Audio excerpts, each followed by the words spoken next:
Welcome back. I'm Richard Hosnout from Wisdom Inspired Life. This is another in an occasional series that I use to outline the challenges of living a wisdom inspired life. Now, a wisdom inspired life is the highest quality life that humans can live today, given where we are in our evolutionary track at the moment, and will be for many, many, many decades to come. So it's important to try and live a wisdom-inspired life to the greatest extent that you can. Previous episodes have pointed out the numerous benefits to living a wisdom-inspired life. And in the previous episode in this series, I talked about the challenge of ignorance in trying to live more of a wisdom-inspired life. And in this episode, I'm going to talk about the challenge of the ego. The ego is all about I. It's all about me.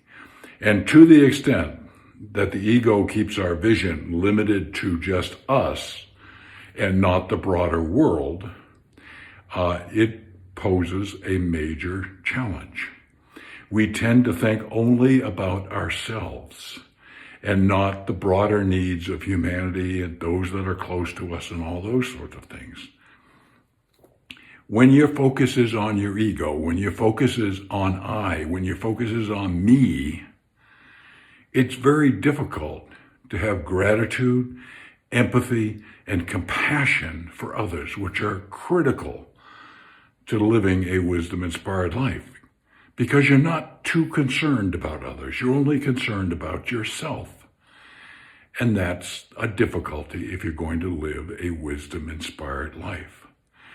One of the affirmations that I use every day of my life is, I let go of my ego. Well, what happens when you let go of your ego?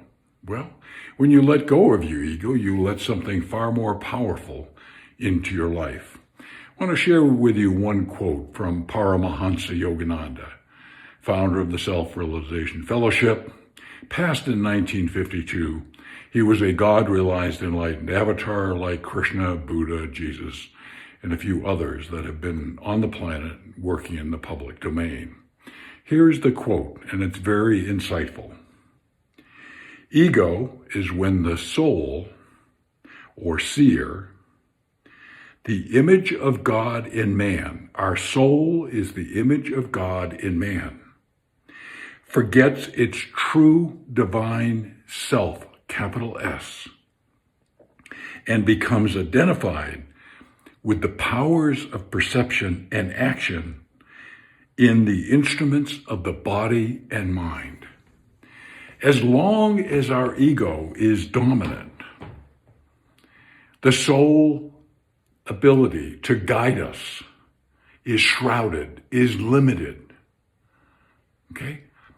Our soul, which is that divine essence in us, is critical to living a wisdom-inspired life. So, the goal, the challenge, is our ego.